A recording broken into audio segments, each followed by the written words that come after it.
May lalong tumaas yung pagpapakawalan ng tubig mula sa taas. Ayan. Mas malakas na kaysa kahapon. So, naka-full pa rin siya. Ayan. Nakikita nyo? Full pa rin yung pagpapakawalan ng tubig. So, ingat-ingat po sa mababang lugar.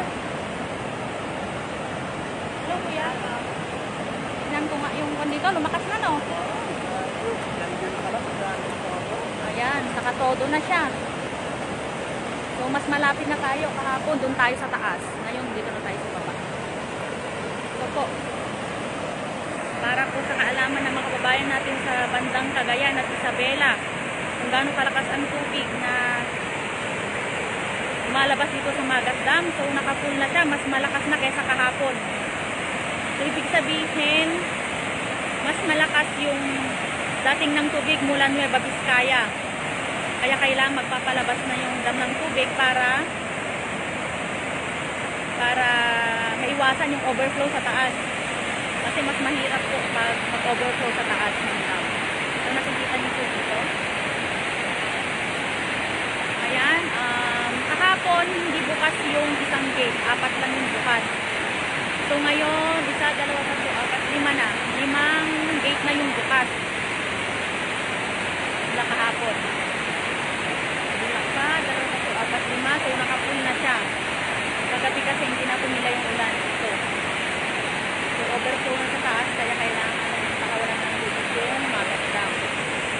Ayan po. So, ibig sabihin po, mas malakas na yun yung volume ng tubig.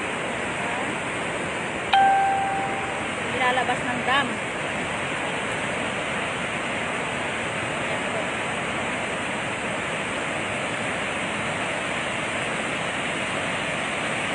Ayan po. Nakikita niyo po. Ayan. Yung Magat Dam, ito yung way.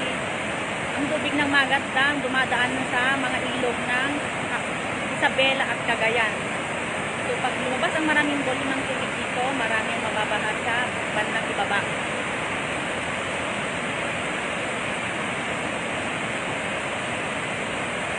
So, nakikita niyo po. Mas mataas kahapon. Bali kahapon, slightly pa lang yung kwan, pero medyo malakas na yun. Ngayon, mas malakas na naman yung pagpapakawalan ng tubig. So, ingat po sa mga kababayan natin dyan sa Cagayan. Sa mga kabag-anak namin, ingat po. So, posible po ang mas matinding pagbaha dyan. Ayan po.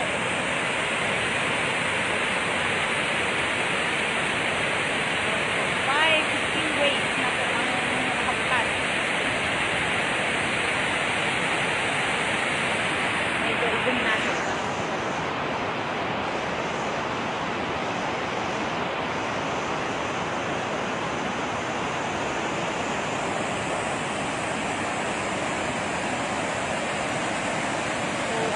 Ng tubig. Sobrang taas na. Hindi ka kaya kahapon. Mas mababa yan. Ibig sabihin, nakapull talaga siya. Malakas yung volume kahapon kaysa ngayon.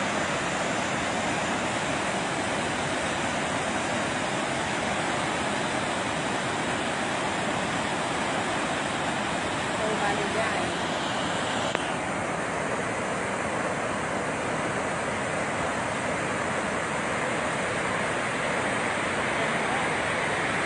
As of 8 o'clock, titignan natin yung oras. 8:07 ang oras, kung tama yung orasan ko. Ito na yung tubig na lumalabas sa Magat Dam. Ayan. Open siya, 5 spillways to open.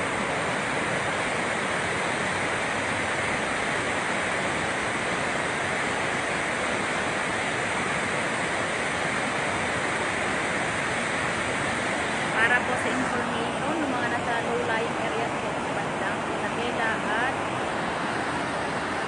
Cagayan po. Ayan. Open na po siya kasi doon sa taas overflow na po yung tubig. So, hindi pwedeng mag-overflow sa taas. So, kailangan magpapalabas ng tubig ang Magat Dam.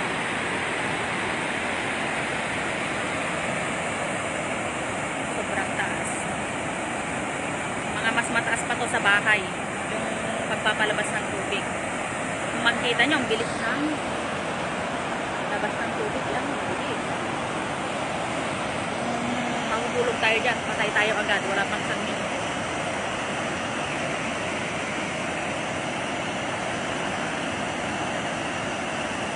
So yan, ang kasalukuyan po yan. Labas ng tubig ang day, ngayong araw po na ito. So ibig sabihin, yung mga nasa low-lying areas na baka po, hindi pa po bababa ang tubig. Mas tataas pa yan. Kasi mas malaki pa yung volume ng tubig na lumabas. Yan, tubig yan. So kami dito sa Santo Domingo, nasira na yung pump house namin kasi naabot na yata.